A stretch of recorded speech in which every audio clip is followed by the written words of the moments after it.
Champions trophy খেলে Bangladesh cricket দল কামিয়ে নিতে পারে মোটা অঙ্কের টাকা। চ্যাম্পিয়ন্স ট্রফি জিতলে বাংলাদেশ দল প্রাইজ মানি হিসেবে পাবে 22,40,000 ডলার, যা টাকা হিসাবে 27,06,46,424 টাকা। ব্যাপারটা এমন নয় যে শুধু বাংলাদেশ জিতলেই এই প্রাইজ মানি পাবে। যে দল চ্যাম্পিয়ন হবে সেই দলই এই প্রাইজ মানি পাবে। 14 ফেব্রুয়ারি চ্যাম্পিয়ন্স ট্রফির প্রাইজ মানি প্রকাশ করেছে আইসিসি।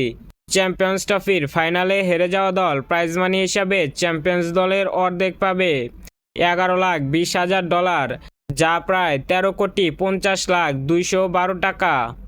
সেমিফাইনালে বাদ পড়ে যাওয়া দুইটি দলের জন্য বরাদ্দ রাখা হয়েছে 5,60,000 ডলার, যা প্রায় 6,76,61,606 টাকা।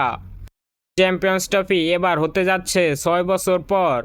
2017 সালে সবশেষ আসরের চেয়ে এবার 53% প্রাইজ মানি বেড়েছে এই টুর্নামেন্টের।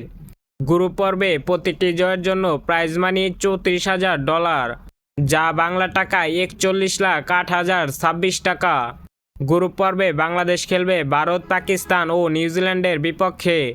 8 দলের এই টুর্নামেন্টে পঞ্চম ও ষষ্ঠ দল প্রাইজ মানি হিসাবে পাবে 3,50,000 ডলার, যা প্রায় 4,22,88,000 টাকা।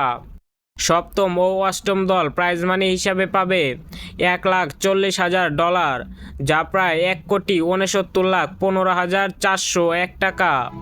এছাড়া প্রতিটি দল টুর্নামেন্টে অংশগ্রহণ করার জন্য পাবে 1,25,000 ডলার, যা প্রায় 1,41,03,037 টাকা। 19 ফেব্রুয়ারি শুরু হবে চ্যাম্পিয়ন্স ট্রফি।